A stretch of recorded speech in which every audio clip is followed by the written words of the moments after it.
No Jumper, coolest podcast in the world. And today we have one of the hottest up-and-coming artists on the scene, Morray. How you feeling? Hey, I'm feeling blessed. I'm feeling good. How you feeling, baby? Great, man. I'm a big fan of the music, and as soon as I started to see you on camera and shit, I was like, wow, this guy's a fucking ray of light. I like it. Hey, I appreciate it. Hey, I'm just trying to be different. Smile more than, you feel me? It is what it is. Where does that positivity come from, though? It feels like so many people in the rap shit are kind of like consumed with the tough guy image and everything. You seem like you have a bit more of a jolly vibe going. I ain't gonna fraud to you. Like, everybody can be tough. It's easy to shoot a gun. It's easy to get a gun. It's easy to be the gangster.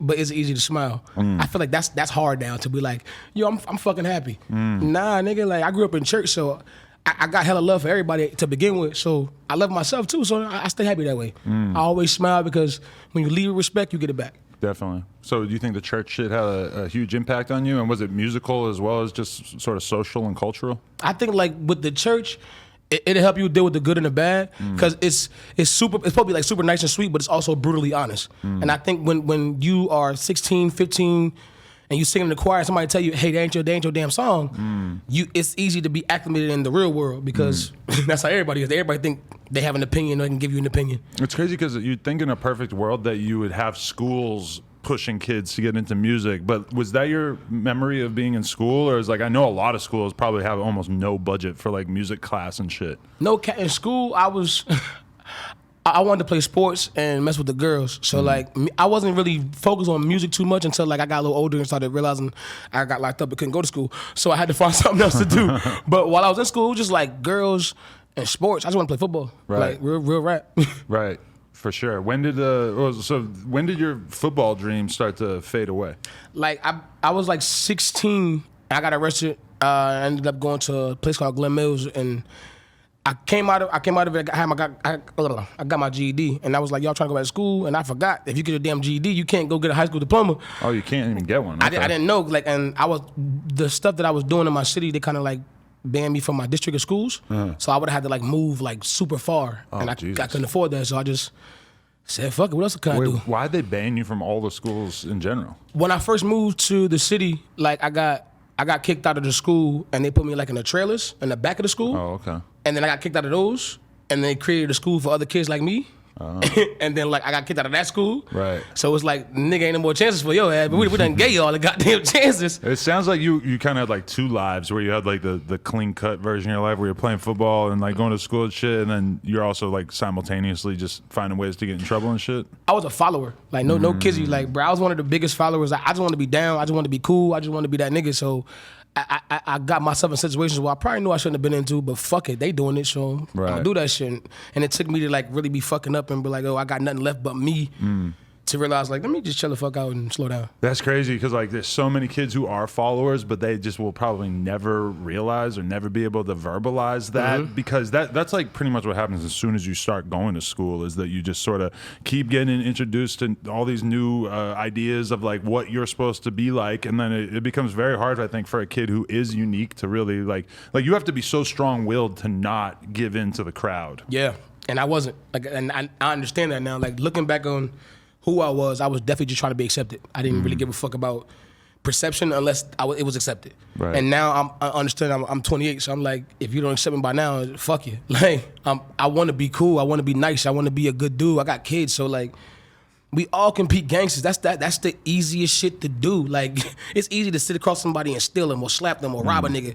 But is it really easy to turn the other cheek? Right. It's easy to be like, you know what, bro, it is what it is, you feel me? It's easy to get a million views saying fuck somebody's dead homies. Oh, okay, because that's You know? that's the nature. That's the narrative nowadays. Fuck your homies, gangbang, kill niggas, shoot niggas. Bro, like I said, that's the easiest shit you could do. It's not hard to be a thug, but it's really hard to be a good person. Yeah. And I think that shit is like, no matter what kind of music you make, whether you make that kind of music or not, you still could be a fucking good person. Nigga, like the fuck, you make songs for niggas who really still doing the shit you used to do. Right. Like you give them motivation. But nigga, as your own person, nigga, you still could be nice and be gangster. Why not? Definitely. What was the arrest for that you actually got locked up there? I was in school, like, and funny story, I had just got arrested for some shit that we did a long time ago, and I was actually already on probation at the time. I was in school writing my girl a little love letter, like no kizzy, like She went to the regular high school, so I was getting ready to walk it up to her and do some nice shit. Like I just wanted to, fuck with her. High school was great, man. Yeah, I used to be writing notes too. Facts. Yeah. I was like, hell yeah. I was like, yeah, I love you. Go on a date. Yes, no. It was chilling. My girl would be so happy if I wrote her a note. Facts. I hope she doesn't see this. So like one of my teachers, no Kizzy, we was in the school and we have intervention specialists. Like they were able to like grab you, slam you, and you know what I mean? Like really, they scared straight shit. Facts. It was really hands on. Like you damn near be scrapping in there. So like I guess one of the teachers was upset because I had free time. Like I always did my work fast, and then after that I bullshitted. So I was like, bet, since I don't want to get in trouble, let me just do this for my girl or whatever. He kept throwing it away. I'm like, yo, bro, I got permission already. Bull already said I could do it. So like stop throwing my shit away because you're gonna piss me off. Right. And everybody knew who I was. Like, just chill out, bro. Like, I'm trying to have a good day. Like, let me have a good day. I go through a lot of shit every day. Let me have a good fucking day. Right. He didn't understand. So when I grabbed it last time, I grabbed him by his shirt and I headbutted him, and then we started mixing. And then, I would not want to get headbutted by you. No, it's hard. You got a strong looking neck. Yeah. That shit is crazy, bro. That shit is crazy, bro. I look. It's been through some things. It's been through some things. A couple little dents there. It's been through some things. So like, I would say though I do regret doing that because he was a good dude. It just I was in a different space and I felt like he was like pressuring me to. When I probably could have like, you know what, fuck, I'll just tell her when I see her. I could have just told her in person. I made a lot of teachers' lives hell, and I can look at that now and say, wow, that must be such a fucking hard job. The You're hardest. getting paid jack shit, and you got to deal with all these kids who all got their own issues going on. You don't know what they've been dealing with at home and shit. Oh my God, it's a tough I don't know one. what camera it is, but if any person that taught me in school, listen, hey, I'm sorry. I fucked up.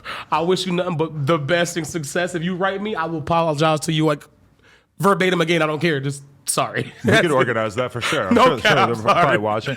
Wait, so okay, that happens, and then how long you get locked up for? I was in there for like, I want to say 18 months or close to 18 months. And then after that, I got out. I was like, yo, like this is whack. Like I get tired of seeing niggas next to me every 5 minutes. Like, get away from me. Where the girls at? This is weird. So that's how it affected you, is you were like, I never want to come back here? Yeah, like I didn't. Some people go there and they get a persona like, oh, that shit's hard. Like I'm a gangster now. Like some nah, people love it. That shit whack. Like Yeah. it's a grown man telling you when to sleep, when to eat, when to shave, when to shit. That's whack.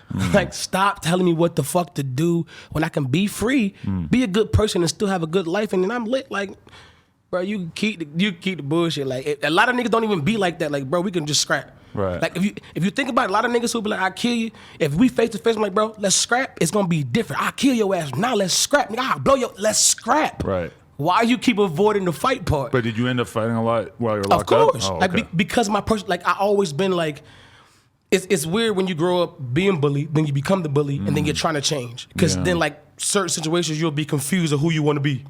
So I got to a lot of fights because of my own actions, Right. But also because nigga, I'm a nice guy. They gonna try you, bro. And you kind of like prison is a place where, you know, in the real world, ruling by fear and making everybody afraid of you and just trying to have this power over people and shit, like the way that you kind of have to move in prison is just like not a great idea. In the real world, if you're Suge Knight, then it's not looked at as a good thing. In prison, you kind of have to be Suge Knight. Yeah, I mean, I ain't never been to prison, Right. So like, to the niggas that been in prison, y'all doing y'all some real shit. Like that shit is crazy. Right. But like, whether it's prison, whether it's jail, whether it's anything you ever been in, you gotta find out who you are, and it's hard to find out who you are amongst a bunch of fake motherfuckers who also create narratives. So it's like, damn, if we all creating a character, who the fuck is this person really when we by ourselves? Right. Like, we're cool now, we're talking over dinner, and the next 5 minutes somebody got some money, now I'm stabbed the fuck up because I don't know your narrative, bro. I don't know who you are because you're pretending, I'm pretending, we're all fucking pretending to be Right. safe. So you were locked up in Fayetteville? Nah, in Pennsylvania. Okay. Oh, they moved you all the way over there. No cap. No, actually, I went to school from PA from 12 years old until 18 years old. Oh, okay. Hell yeah. From 12 to 18, I was in Lebanon, Pennsylvania. Okay. Hell yeah. And so culturally, like, was it? That's what fucked me up. It was just I a wasn't different type used of to dude the out city. there. Like, that shit, like, the city's so fast, and I give so much respect to, like, people from the country that moved to the city because it's a big difference from, like, the niceties and the normal conversations. Like, I mean, granted, you know, down south has this shit too, but like, it's easy to talk. That's why I'm so easy to talk to people because like I'm from the south, but from the city it's like it's a whole bunch of stairs and like I don't fuck with you a whole like it's a lot that I didn't know how to deal with. When you have that many people crammed into one space, One I area. feel like they don't end up being as friendly to each other because there's so much competition for everything, whether it's a job or a hustle or a girl, etc. When it's more spread out and people have a little bit more room, because you're right, when you're down south, there's completely different energy. Completely different, bro. But like I definitely understood that, like me living there for 6 years and understanding, like, yo, I know why they're like that, because it's hard to build friendships and hard to build trust with people that will change on you in a second. Like in the city, it's progressive to have different outlets and maybe switch up a little bit. Like, oh, nah, because right now but now you can't switch up at all. So it's like, now what's the narrative? Like I can't be da-da-da, or nah, I gotta be. It's just a lot in the city to keep up with when you're from the South and I just love the country, but I love the city too. But I'm just more home in the South. For sure. When you said that you had a thing that you had gotten caught up for that was from years prior, was that the breaking into houses shit? Yeah, that's the yeah, that's the stuff that I don't want to talk about. But like, Okay. but you know, like that shit that I shouldn't have done, that I know better now for, that I've had my consequences for, that if I had to go back, I would never do. So, but when you get out of prison or jail that time, did you just decide, like, I'm going to completely change my life? And was music already floating around in your head at that point? Now, the first time, like, it didn't. I didn't really, like, it. Getting locked up didn't bother me at first. Like, at first I was like, all right, I'm going to, like, for 2 weeks I came out, I was like super different. I was like, oh yeah, what's up, man? Yeah. And then all of a sudden I was like, fuck it, like, I'm back in the hood. And then the shit with the teacher happened, I got locked up again. And then, like, now I'm like, yo, I'm about to be 18. Niggas is trying to shoot at me now. This is weird. I got beef. I gotta get the fuck out of this city. This shit is not for me no more. Like, this shit is crazy. Did you notice people treating you differently after you did that 18 months? Like, treating you like you're a real man now all of a sudden? Not even the case. I think, like, when I got out, I separated myself from everybody I used to chill with. Because I felt like I came out the first time, chilled with the same niggas, did the same shit. Came out again. If I did the same thing, I was going, nigga, I don't want to be around a bunch of people with my appendage all day, just talking in the shower and shit. Now I'm taking a shit. You sit next to me having a full blown conversation. Like, I'm uncomfortable, bro. Like, I don't like being uncomfortable. You gotta wonder. Like, I wonder about people who are comfortable in that environment, just because me as a person, it's like, when I think about what I want out of life, it's like, you know, like, just freedom, like being able to just do whatever you want, and like to even take a risk, like to fucking rob a bank or shoot up somebody's house or whatever, just knowing that the likely result is that you're gonna lose all your freedom and just be stuck in this fucking box. It's just like crazy. I would do so much shit before I put myself in line of that happening, you know? And the thing is, some people don't have a choice. This is true, man. And that's why it's like, you have to understand that sometimes, like, robbery, say boom, you worked all day. You worked all day, 8-hour shift. You made your money, you going home. It's a dude that been looking all day how to feed his kids. He don't know no other choice but you coming down his block. What you got? It ain't because he know who you are. I ain't got no choice. You there, and I need it. So, like, I definitely understand certain decisions, but, like, it's once you make your mistake, you gotta learn from it. It's like, you gonna come out and do the same shit? You gonna do it again to go visit the same niggas you just seen? Like, it's a YouTuber. I think his name was Dr. Mr. Carnivore, I don't know the name, but he always said, like, never home, just visiting. Like, it's funny as hell, but it's a mindset that most niggas who go to prison and come out really just visiting when they come home. Like, cause they going back. And a lot of niggas understand that shit, so like, boom, I'm already a gangster, I already been locked up twice, I already ain't got nothing going for me. Fuck it, I'm keeping the same lifestyle. No, nigga, you can still change your narrative, work harder. If you get locked up, go to prison, you're telling yourself that you're gonna be at the mercy of everybody else, because when you come home, you gotta work harder than you ever did before just to be normal. And it sucks. And they set it up so that you only need to fuck up a little bit for them to send you back. And you're dealing with people who clearly already have an issue with fitting in and following instruction. There's probably a reason why they ended up in prison. They're probably at least a little antisocial or dealing with some shit. So, like, I mean, the idea that this is the best way to treat people who have, like, committed a crime is just, it's crazy. It makes it almost impossible for you to reassimilate. It's so weird. If somebody comes home, bro, get him a shot. Like, no, I'm not saying be oblivious to the major concerns. But what I'm saying is, like, if you see a nigga really trying to do something different, why hold that man back? Right. Whether it ain't even by being black, white, anybody. If you see somebody's trying to do better, why would you hinder them? Yeah. Bro, just let them succeed. We pose to fall. Ain't nobody perfect. Right. If I fall, you telling me you greater than God, you gonna tell me what the fuck I can and can't do with my life? That's weird. Lock me up. Okay, I fucked up. But when I come home, it should be a clean slate. Nigga, I don't know what the fuck going on. Right, wouldn't that be nice? Like, bro, it's... It could be a little more different, bro. I just feel like it's just... Like, who owns water and electricity? The government, I guess. But how? Or why the fuck I pay for it? Yeah, I don't understand none of that shit. Like, so why the hell are we still making shit we don't understand? It's just, I don't know. It's just weird to me, bro. I feel it. But okay, so when did you start really thinking about the music thing? And were you thinking about it all along the way, or did you have anything that you really thought you were talented at that you might be able to make something out of yourself doing? Music always been a part of my life, whether I was just singing somebody else's song. Right. Like music always did something different for me.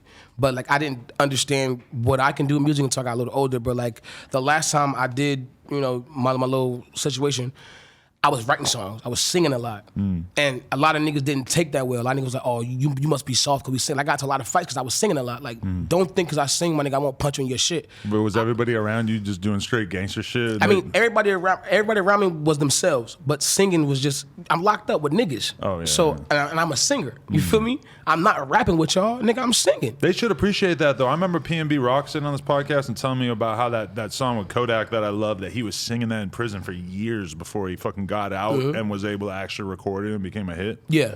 And I think the fact that being a singer is always labeled you as like, oh, you're softer because you sing. And I want to change that narrative because, bro, I ain't never been soft or pussy or scared in my life, but I'm still a good nigga. Like, I'm still happy, bro. But I ain't got to sit here and wave guns in your face. No, I'm not playing with you. I got guns in my house, nigga. I'm from North Carolina. It's legal, bitch. Yeah, I know, right? What the fuck you talking about? It's like, such a different decision. Oh, bro, niggas can walk down the street with two guns. It's normal. Right. So, like, but I still can smile and like, nigga, what's how you feeling today? Like, to strangers, bro. Right. To strangers, bro. I just want to change the narrative, bro. That's it. I feel it.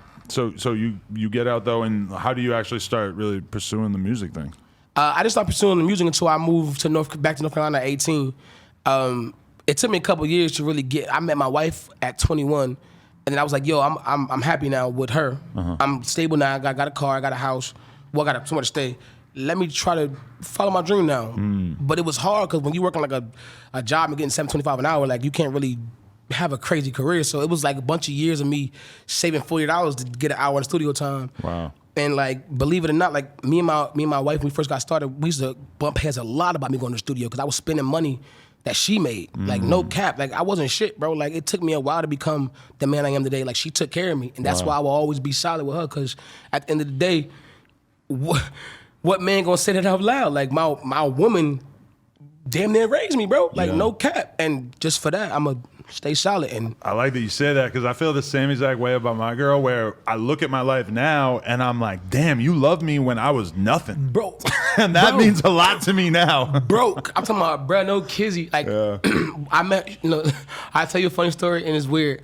When I met her, I had wanted to date her, but she was like, nah, like, let's be friends first. And I was like, I don't want no more fucking friends. Like, is she in the building? Yeah. Oh, okay. I just want to make sure. Yeah. So like, I was like, I want no more friends. But we ended up like talking and getting back and talking, whatever, trying to be together. She made me wait 90 days. Like, and I ain't gonna lie to you, that shit was annoying. 90-day wait to do to have the regular shit. Okay. Now we kiss. Let me kiss on her little booty and shit, and like rub her feet and shit. Ooh. But like, no, what the fuck? I'm from the hood. I want to fuck. Like, what the fuck going on here? Like, it was something different I ain't never experienced. Right. But the fact that she made me like wait for it, I was like, yo, it gotta be crazy, because shit baking over there. It's like 3 months. That's just unfair. That's like information warfare. Like, you know what that's doing to my brain, making me wait this long. Like, and it made me keep coming back. I was like, what the fuck's about this girl? Yeah. And then she can cook. I'm chubby. That shit was crazy. And if you could go 3 months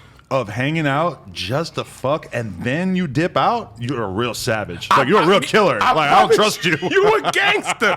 I waited 3 months and we married now. Like, really? Real shit. Wow. We've been together for 7 years. That's amazing. 7 years. Hell yeah. So how old are you now? 28. Okay. Yeah. Wow, that's fucking awesome. Yeah, it's crazy. That's my baby. When did you guys start having kids? We had our first kid January 6th of 2017, but I had 2 kids from a previous relationship. Oh shit, okay, so you've been doing it. Yeah, no cap. Yeah. So at a certain point, did you start to feel like, wow, I gotta make it doing something, because this shit ain't gonna be cheap. I always felt like that. Like when I had my first kid, and now I worked at a construction site, I had to walk to work like 3 hours walk to work, and then 3 hours back after working 8-hour shifts. Like I said, bitch, it gotta be something else other than this shit. Like my feet hurt, my legs hurt, like I'm sweating. 3-hour walk, bro. I walk from Bragg Boulevard in Fayetteville and Fieldcrest to Fort Bragg. Wow. And like to what's that, like from La Brea to like Beverly Hills? Yeah. On a regular highway, like, I was walking in the middle of the median to fucking get to work. Like it was so annoying, bro. What was going through your head during those times? Like, you just knew that you just had to keep grinding, and that someday you were going to make something out of yourself. Hell no. Did you ever lose faith? All the time. Like it was a depression ass walk, bro. Yeah. Like when you got that much time, I ain't had no headphones, listening to no music. My phone was off, so like it was like when you're walking for 3 hours, you have too much time to talk to yourself, and it put me in this mode of like, nigga, you really ain't shit. Right. Like, I don't give a I wasn't even paying my bills on my checks. Like, I was going to the strip club. I was buying weed. I was having a 19-year-old life. I didn't know what to do, and I had a son. And it sucks that it took me so fucking long to get my shit together, but I was fucking up. And that's all I kept thinking about was like, nigga, you ain't gonna be shit just like everybody else you be around. So when does all this start to turn around for you?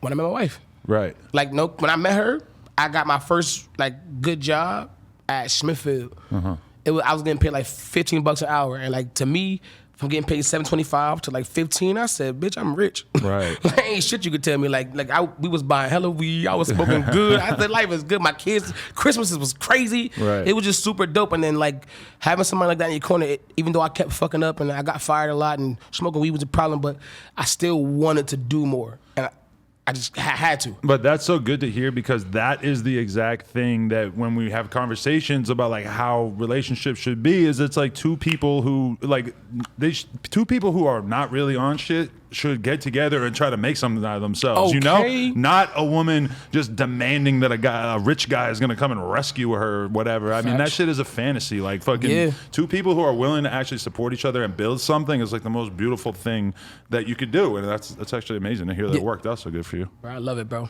Like that's my stank dang dang. You feel me? Definitely. Okay, but so when does the music start to actually kind of click? Okay, last year. No cap. I wrote Quicksand, and that's when like everything started going crazy. I was writing plenty of songs. I write songs about fucking, songs about bitches and cars and clothes and shit that I didn't have. And were you on no success? None at all. Nothing. Like I had some shit on SoundCloud, but it wasn't doing nothing crazy. Like I don't get no plays. So my wife was like, "Yo, like maybe you should stop making the bullshit. Stop trying to be like everybody and write something that you feel like you feel." And I like my music. I'm very sensitive about, so I felt like she was trying to play me. Like, don't tell me I ain't got no talent. But that's not what she was doing. She was like, just do something different. So I went in the bathroom, smoked my last blunt, closed the door, and I wrote Big Decisions first. And I was like, I like it, but let me see what's happening with another song. And then I wrote Quicksand, and it was just crazy. Right. Crazy. And stylistically, was Quicksand kind of similar to a lot of the stuff you've been doing before? Because you have like a very nice like singing, it's super different / rapping flow on it. Most of my other songs, which I was either strictly rapping or strictly singing. Quicksand is the first song when I like really combined them both. It was like I could do both and see what happens. And I think that's what the problem was. It was either I wanted to be a rapper or I wanted to be a singer. And when I realized I could do both, so why not fucking do both? Yeah. Shout out to Drizzy. I say this shit and every time somebody asks me about where I got started from, the album So Far So Gone with Brand New and all those songs on it really made me believe singing and rapping is the shit. And and that's my lifestyle now. I mean, you have to thank Drake for that, because like looking back on it, it was very hard for a rapper to just sing and for it to be accepted as normal, and then Drake made it the flyest shit in the world, and it has completely changed rap. That's why when I sit here, like I said to someone the other day, like he's the most important rapper of our generation, and they were like acting like I was bugging. I'm like, nah, you are blind to how much music has changed because especially of my generation. Like, like no, I didn't grow up listening to. I got put onto the real hip hop later on in life because I wanted to search for it myself. Like, if I heard rap, it was like I was young, like Busta Rhymes, Redman, but like only because my dad would play that. My mom played like gospel, so I didn't hear a lot of Tupac and Biggie's until I got older. So like Drake is like the first artist that I heard that really went like. I said, oh, I fuck with Bull. Like, yo, I want to listen to this shit every day. Right. And my favorite song is Say What's Real. Like, it fucking resonates with my life so much now. Like, it's just crazy. Right. It's fucking crazy. Where did you end up shooting that video? Did you shoot it soon after you made it, or did more stuff have to happen between that? It took a little while. I think to like 30 days or like 60 days, I had to find, what I had to do? I recorded a song. The dude at my job, I worked at a call center. He was like, yo, I shoot videos. I was like, no, you don't. Like, whatever. Nigga, we all shoot videos. And he was like, nah, I do. Whenever someone comes work, I was like, well, nigga, we can just try something and see what happens. I was like, bro, I ain't got a whole bunch of bread. He was like, fuck it, I like the song, but just do it free. Really? I was like, you bullshit. You got that video done for free? For free. Wow, that was an amazing video. Everybody in the video is my homies. It was literally a free ass video. Like, Wow. I called my homies, like, what y'all doing? Nah, shit, pull up. Bet. And niggas just pulled up like that.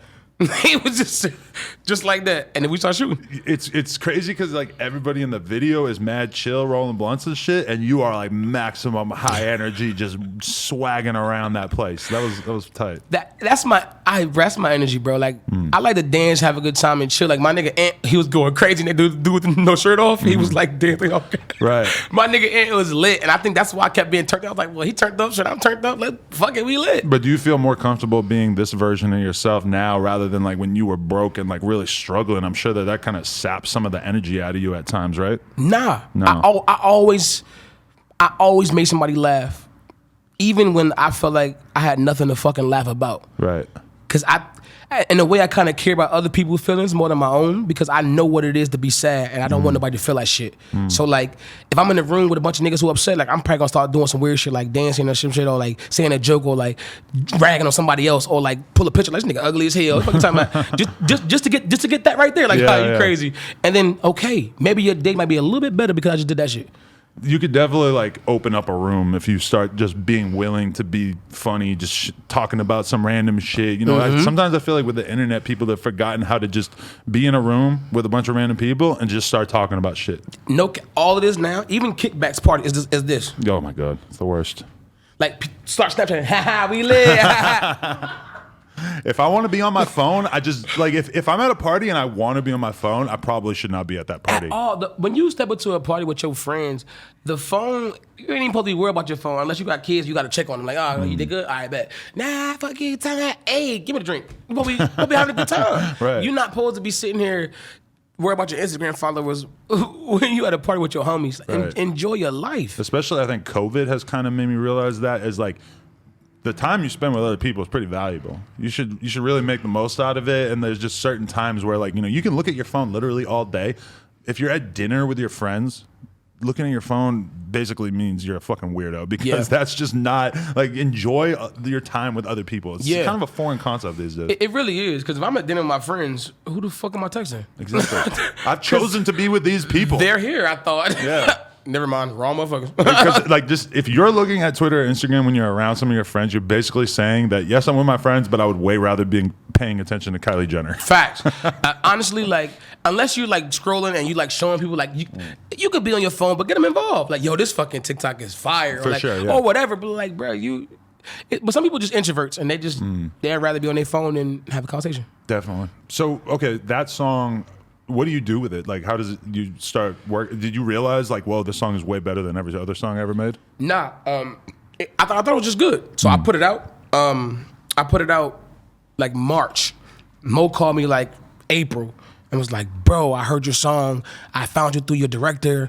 And I was like, who the fuck are you? You're talking about Mo 3? Mo Shalizi. Oh, okay. I wish. Shout out Mo 3, because you were a big fan of him as well, Hey, right? I fuck with the 3, bro. Like, the gospel, the rap, all that together is fucking phenomenal, bro. Rest in peace. My own God, always. talented Rest dude, in heaven, man. always. For sure. But Mo Shalizi, the one that signed me for Pick 6. Okay. He FaceTimed me, and I was like, this nigga got blonde hair, a coif. Who the fuck is boy? He's shining, got diamonds on him. This nigga must be legit. If a guy who looks like this likes my song, I might He say something. he got it. You feel me? And like, I'm like, yo, low-key. It was like a 2-hour conversation of figuring out what was going on, and like, I felt super comfortable. And then like he nigga sent me the contract for Pick 6, and he let me read over it, sent it to my lawyer. Like, he ain't even like, usually when people trying to snake you, they try to like hide some shit. He told me in the beginning, like, bro, you're not about to get rich. You ain't about to be, I mean, I'm gonna work my best, you work your best, we gonna do this shit together, we a team. And I was like, that shit sound better than a nigga trying to sell me a dream. It was like a management company deal or like a label deal, or it's like a thing he manages me as well, and then like Pick 6 is the label. Okay. Hell yeah, like, so like it all the way through, like I fuck with boy, and like the fact that he picked me at a time where my phone was off, I had no job. Wow. We were in a different state, like niggas was really trying to figure out the next move, and the move like plopped in my lap because of a song I put out that I didn't think was gonna go nowhere. But that is a very like fair thing to say. If you were to say like you're not gonna get rich overnight, but if we work on this, I can help you get to that. You gotta fuck with that. Yeah, like that. You have no like he never showed me a dream. He always told me reality, and no cap. Everything he been saying and the way we working been coming to fruition the way he been saying it. Because at the end of the day, you got to be willing to believe in yourself, but also believe that. Yo, okay, you lit. Like, what you're saying right now ain't wrong. I'm gonna fuck with it. Definitely. Oh, yeah. So how's your life change after that? And how do you start, what do they start doing for you? And do you start, like, being in more serious studios? You're recording a shitload more? What started happening after that? I definitely kept recording in the same studio I've been recording in until I met Mo. Like, once I met Mo and realized there was different stuff, because I really wanted to do it my way until I met him. We started talking and everything was, like, I wanted to stay with the same studios, and the equipment wasn't what it was supposed to be. So he was like, you can definitely keep the same people, bro, but we got to get the equipment. And at the time, they couldn't do it. You feel me? So I had to go to a different studio, and I realized that the CA200 is like the mic I'm supposed to be using. I never knew what the fuck that was until I found out in LA. Really? So the vocals on Quicksand, you're not totally happy with, or did you redo them at some point? I redid them in LA. Okay. Because it sound better on a mic. This mic is fire. Like, even this mic right here, like, I love how this shit sound. It don't sound like that in different studios when you're in the closet or when you like in the styrofoam and the sheets and then the microphone is like from the pawn shop. You feel me? It's a lot. For sure. So, but that video hadn't really gone viral yet? Nah, I think I had like 3,000 or a couple of thousand before he hit me up, and I was fucking happy about that shit. Like, I thought I was the man having like 3,000-4,000 views. I thought, shit, this little ass city, I got 3,000. I noticed my whole city. Everybody know me now. Definitely, because you didn't know any successful rappers up till this point. No, like I no cap. I never met anybody or talked to anybody, and believe it or not, I sent my video to a couple people when it first came out, like a couple people, and nobody hit me back. Right. So I don't know. Definitely. Yeah, I mean, North Carolina is kind of a crazy scene right now in the sense that there's just a bunch of talent sort of bubbling up. All over the place. Like, all over different cities, especially in my city, Fayetteville, and there's some talent in Raleigh, Greensboro. It's a lot of talent everywhere. Like, and the fact that, me and J. Cole from the same city and then DaBaby from Charlotte, is widening our horizons. Definitely. And I love it. Because just like every kid after you or after DaBaby or after J. Cole is just going to have a little bit more of a understanding that this vision is possible. And like, it's hard if you're in a smaller city or town to like be able to look at LA and think like, oh, I can do that. Yeah. It's going to be hard for you to do that if you don't have other artists or an industry or producers or managers around you. Like people in Atlanta, like it's almost like a bad thing that you're just going to have some random ass gangster trying to be your manager after you're rapping for 2 months. Like no cap, you're 100% right. Like I think if people think you gonna make music and just get on. You have to build relationships. You got to network, and it sucks to say you got to know somebody. If I never met Moshe Leezy, you wouldn't be talking to me right now, bro. I'd probably still be building my shit slow as hell. Probably had like 20,000 views by now. Right. 30,000, I don't know, something like that. But like the fact that I have help, and I love the fact that I have help. Right. That's my dog. Because you get to be the artist. Facts. I don't have to do anything besides rap, write, sing, and enjoy. That's why I'm always happy. Nigga, I do my part because they do their part. There's no quarrels. There's no riff-raff. Like, we have a clear understanding. It's love, and that's why I'm always happy, bro, because I'm happy as shit. My shit is lit, bro. Right. No, definitely. So how does the song really start exploding, and what was that like? I think when it first hit 100,000 views in like October, that's when it went crazy. Like, no cap. My team, my homeboy Gutter showed me the video. Was like, yo, you hit 100K. And I'm like, nah, you bullshitting. Like, I looked at it. I damn near cried. No cap, I did cry. Like a big bitch on my mom. I was like, yo, I can't believe God blessed me with 100K views. And like, now I'm looking like I got 47 million. Like, it'd be hard to fathom, bro. Some people, when they're like, they get a bunch of views and they're like 18, they just don't really like understand how crazy that is. But at that point, you have been grinding. You're almost 30 by that point. It's like you really were probably thinking in the back of your head, maybe I won't ever be shit. No, I knew that. Like, at the time where I received the phone call, I knew I wasn't gonna be shit. Really? I was looking for a regular job because I was just a regular motherfucker. I was gonna do some regular shit, never do anything great. Wow. And that phone call saved my life because now I know I can be as great as I want to be. man, the fact that I don't have a limit on my creativity, the fact that I don't have a limit on who I can be, who my kids can become, who my wife can be, what businesses I can start, my future is a blur, and I love it. Because when you know what your future is, it may not go that way. I love that I can paint a different part of my future every day. Yeah. Okay, I did this show, and this one I built this relationship. Oh, a new part of the picture. Oh, I'm this guy, and I just saved him. Oh, this part of the picture. Oh, I made him smile. I made her smile. This part, like now my life is coming together slowly but surely, and I love that shit. Wow, that's amazing. Yeah. So how much has your life changed? And like, you know, signing that deal or whatever must have been dope, but then to have one of the songs actually start exploding, it's got to be like a different feeling of like, oh, okay, like getting signed is one thing, but that know that hundreds of thousands and millions of people are enjoying a song that you made, that must have felt pretty wild. The best feeling is the people that listen to my music. Like I love going to the store now in my city because I always get stopped for pictures, always get stopped for hugs. Somebody always, that's my favorite part. If you ever see me anywhere and you see Morray, Morray's not a too cool rapper at all. I would never tell you no for a picture because that's my job. I live to please my boss, which is the fans. You my damn boss. A picture? Yes, sir. Here come. Come here. Let me hug you. Make you smile a little bit. I love that part of my job. Definitely. No, yeah, that's amazing. But so has it been weird having all this happen during COVID? You can't do all the shit that you probably wanted to do in terms of shows and all that kind of stuff? Nah, because at the end of the day, I am doing exactly what I thought I never would. I'm acceptable of everything. Slow, fast, it doesn't matter as long as it happens. Right. I'm happy that I'm on a show with you, and I just watched OT Genesis being your show a couple days ago. Like, it's ridiculous. The big leagues, yeah, see? That's crazy to me, like, to be doing stuff that I watched, to be on a vote for XXL when I watch that shit every fucking year, to talk to rappers that I've listened to my whole life, the smallest thing to somebody writing on my inbox, yo, your song did this for me. I fucking love that shit. I love that shit. So like, love that shit. Okay, so on that note, here comes a question that I guarantee is going to get an interesting reaction. Given all that you've been through, how does it sit when people try to say you're an industry plant?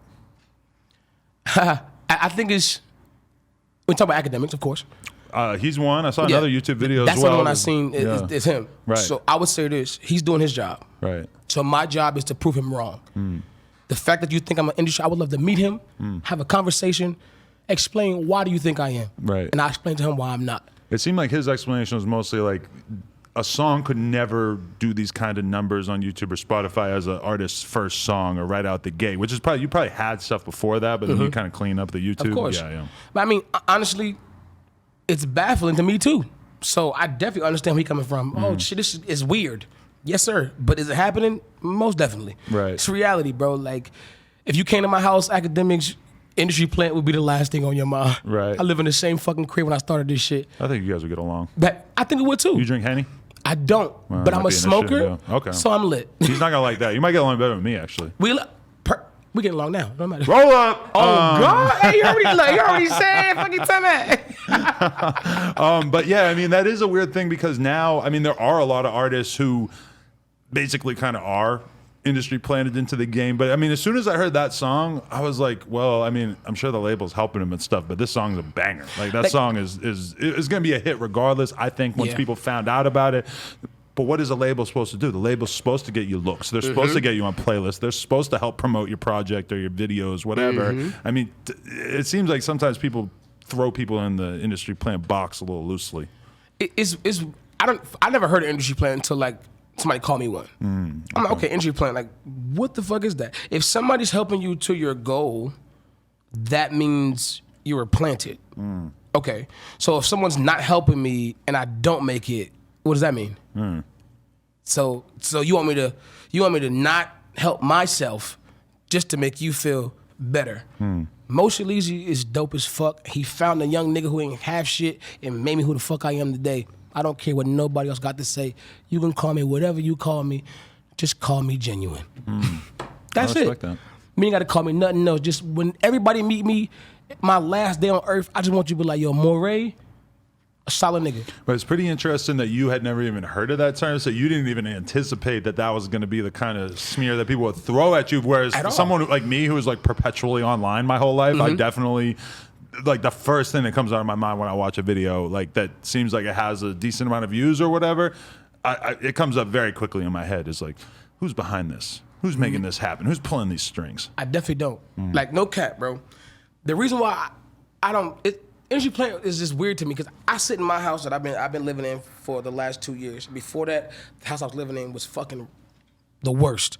So for somebody to call me Industry Plant and I'm looking at holes in my window, I'm looking at me living in the same situation that I've been living in for forever, it bothers me only this much because your opinion will never make me or break me. Actually, you got me a lot of attention academics, so appreciate you, my guy. Thank you so much for sending people to me to check if I was and build their own opinion. I love that shit. You did your job, and your job low-key helped me. Thank you, bro. Yeah. I have no ill will. I have no... Thank you, bro. We lit. I think we need better terms than just industry plan or whatever, because somebody being extremely talented, like he even said in the clip I saw him, he said, I like his music. I think he's very talented. Facts. You know, it's like, but I mean, that's what the label is supposed to do. It's weird that the weird thing now is that we get to see it. You know, because back in the day, it was the labels petitioning XXL to put you on the cover, or trying to get your video played on MTV, but we were all blind to the process. Now it's like we kind of are up front row seats for artist development, so people feel like they can kind of have viewpoints on all that shit, you know. And they can. 'Cause at the end of the day, it's an opinion. Everybody is entitled to their own opinion. Definitely.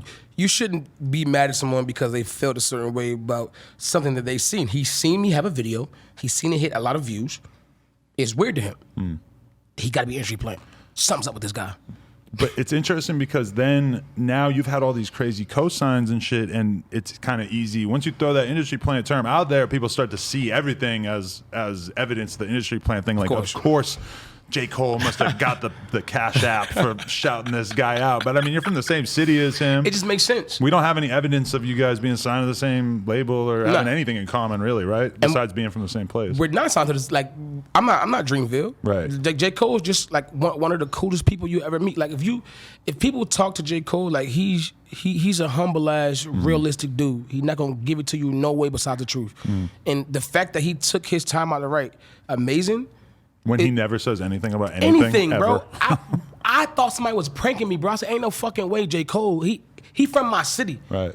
Nigga, that shit was fire as hell. Like, bro, what the shit? Like, I wish I would have known nigga before that. I probably would have been signed then. He probably would have been shaped me. I probably been had music and been rich. Right. Like, it's weird that people think you knew these people. Man, why have I been living in the same shit, dealing with the same money? I've already had these connections. Stop playing with me. That's weird. J. Cole probably wishes that he had noticed your talent earlier.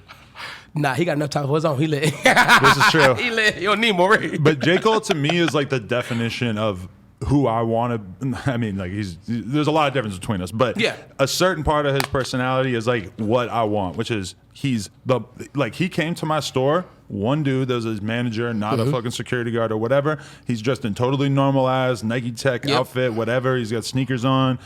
The most normal shit I ever seen. And everyone who saw him could not believe how regular he was moving around. Bro. Like you are like one of the most important rappers of this generation. You are ridiculously rich, and you're walking around here like it is all good. That is, nobody does that. His energy, bro. He don't give off bad energy. So why would he get bad energy? Like J. Cole, his aura is like, you're welcome. Right. So you give him the same respect. Like, I fuck with Boy, like no cap, like I really fuck. I fuck with Cole. He a cool nigga. Definitely. What about the Baby co-sign as well too? I guess that shit was fire. Kind of had to happen, right? It was dope as shit. Like no, he was on his live, I guess, and he played by me. I was like, I just listened to goddamn Kurt. You feel me? I fuck with that nigga. No cap. That's amazing. That was a fun one for me because like I've been listening to Baby since like Wetter. Like he made me a song called Wet back in the day. Like I feel like 2008, 2018 or 17. Okay. Super dope. Like.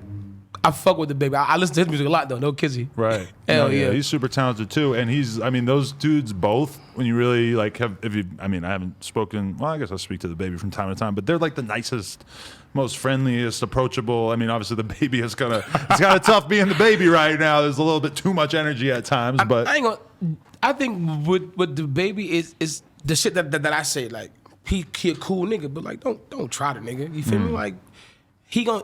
It seems like when you look at the Baby, he gonna treat you with respect until he feel like you being disrespectful. Now he gonna get uber disrespectful. And that's a dope individual to me.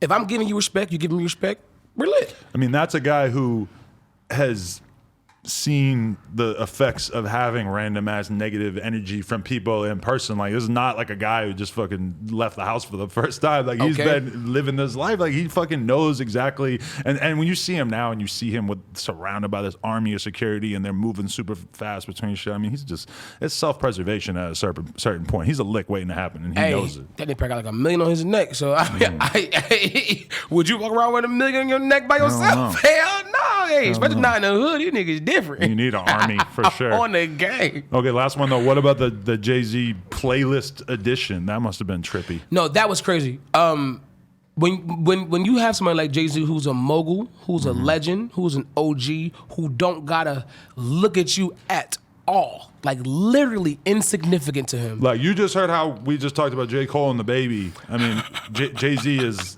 the emperor above everyone in hip hop, right? Yeah. That's what I'm saying. He's the OG. So for him to be like, yo, I play you on my playlist, and no cap, the number 27, I love it now. That's like one of my favorite numbers because I'm 27 on his playlist. Oh, okay, that's dope. So I'm like, yo, what the fuck? Like, the first thing I thought about was I wanted to be like, ho. I don't know why I wanted to call that nigga and be like, what's happening? I wonder when the last time he did that was. I don't even know it's The Rock. Is it still The Rock? Rock Nation? I hope so. It makes sense. For sure. No, that's ridiculous right there. Okay, so but how do you view where you're at in your career right now in terms of, like, you know, it's very easy to have like one massive song and to sort of just not be able to reach that peak again. And I'm sure you're pretty focused on making sure that's definitely not the case. Where do you view where you're at right now and how everything's going and shit? I really feel like I have a lot more learning to do, and I'm excited for it. I'm excited for the new things I'm gonna learn with music and the new pitches, the new tempos, the new turns, the new this. I just want to learn as much as I can to be as good as I possibly can. Because I feel like now that I have made it after trying to for so long, now it's up to me to perfect it and work harder than I've ever done. Like, I hope this mixtape that come out, it really help people get to know exactly who I am more and feel more closer to me. So when I start dropping this album, it's gonna be crazy. Right. I can't wait to drop over the bitch. That's dope though. Like, you just feel like you've learned so much about music and about what kind of music you want to make that, you know, you've only been famous for this short period of time, but, you know, there's a lot of work that you want to do behind the scenes in terms of just making your shit as good as possible. Yeah, I mean, honestly, I really want to learn how to engineer myself. Like, I've never tried it before, like, ever. It looks like Chinese arithmetic to me. A lot of the goats, hard. Young Thug, he'll have the mic right here and he'll be just like sitting there engineering his own shit. Like, and then he'll at the same time, and then he'll like whisper like one bar and then go, you know, punch himself in and all that stuff. So it's you the GOAT. It's kind of crazy, like how many people do that. Yeah, I want to do that. Yeah. I want to like, no cap. That shit is crazy. Yeah, I was talking about simple as like pressing record and EQing, but that sounds even better. Yeah, I mean, I'm sure at some point maybe he gets some help from somebody else, but I guess he's so tapped into what he wants to be doing on beats that he just kind of handles himself. I really look up to, like, now that I'm in the music, I look up to, like, you know, those Thug and Breezy and Future and Drizzy, like the way how you can be in the game for so long and still be creating so much dope ass music. Their brains are fucking immaculate. Like, it's I don't listen to music, oh, that sounds good now. Now I'm like, oh, this nigga's a genius. Right. Like, what made you think about this shit? Like, it's like a pretty flower when you listen to new music and it blossom, and now you got other flowers popping out. Like, how the fuck did you even come up with this combination? And the more into it you get, like, I feel like when I kind of came in the game mostly just interviewing underground rappers, but then pretty quickly it just forced me to like really realize like how great a Drake or a Thug or a Future is. Like the level of progression that they've done, like how good they continue to be. Once you really get used to working with a lot of smaller artists, then you can really see like, oh, there's a reason why all these guys are considered the GOATs. I promise you, like, no cap. Let me see. I was at the studio. I walked in on Wiz, and like to see him in person, I was like, oh, this nigga really tall as hell for one. That shit crazy. Right. But like hearing the process, like, yo, you still making this fire ass music. Like, I still remember Black and Yellow. Right. And now you got all this hot. You still making hot shit. Like, what the fuck? I gotta keep up. This shit is hard work. His shit's trippy too because he ended up basically having the heights of his career were like mega pop smashes, and like his day-to-day style is basically, you know, he's a chill, laid-back rapper or whatever, but he's like, some of these songs, like his hit fucking monster pop hits, it's ridiculous. Incredible, bro. Incredible, bro. Definitely. So you stay out here now, or? Hell no, I started living in Fayetteville. Okay. I came here to work on a mixtape, make sure everything is straight and line everything up. You think of moving at some point, or you're trying to hold down the energy? See, that's smart. I think, you know, I think like living out different places is dope, but there's nothing like home. Yeah. Like I want to walk outside my door, smell that country dirty ass air, stretch, get my little bit, and back in the crib. LA will change your spirit, my friend. There's a different vibe out here for sure, and it's more fun though. That hometown vibe of just having, like, you know, like just I mean, it's just different. Like the energy out here is the same energy that everybody's feeding off. Yeah. You know, and it can get stale pretty easy. It's palpable of like how the air I don't is. know. I've never had a rapper say palpable on the podcast before. Oh, I don't shit. think. That was good. I like that. Yeah. It's very thick in the air. Like it's very different. Like when you come to LA, like it feels like, okay, work. Boom, got you. Very businessy. North Carolina, where I'm from, when I get off the plane in Fayetteville, it's like, okay, shit, take my shoes off, put my foot up, order some fucking barbecue, and let's get crazy. Let's go grill. And I love that I can just be myself there. I can be like ratty shorts, ratty t-shirt, go take out the trash. Yeah. And I love that shit. I love that shit. No, yeah. Much respect, man. Okay. Anything that the fans should be looking forward to? Anything you want to have them ready for? I'm definitely trying to drop this video for Trenches very soon. Okay. So I'm working on that hard. It's a song that's gonna be on my mixtape. Please look out for that too. It's coming very soon. I'm working hard for it. Just be on the lookout. Maybe end of April, early May. Definitely. Hell yeah. Wow. Big fan, man, and you know, shout out to everything you have going. It's a very inspiring story, and your personality, I think, will guide you through whatever bullshit the industry gonna throw you at, because you got that good ass personality and a good energy, and I think that like the fans will gravitate towards it, and the people will just resonate with that shit, man. I appreciate that. Like, thank you for even having me. This shit was fun. This fucking interview was dope. Yeah. Great questions, bro. I felt like super chill, my nigga. My pleasure, man. Morray, my guy. Let's get it. No Jumper, coolest podcast in the world. Check us out on YouTube, SoundCloud, iTunes. Like, comment, and subscribe. NoJumper.com if you want to support. Appreciate you, man. Know the vibes.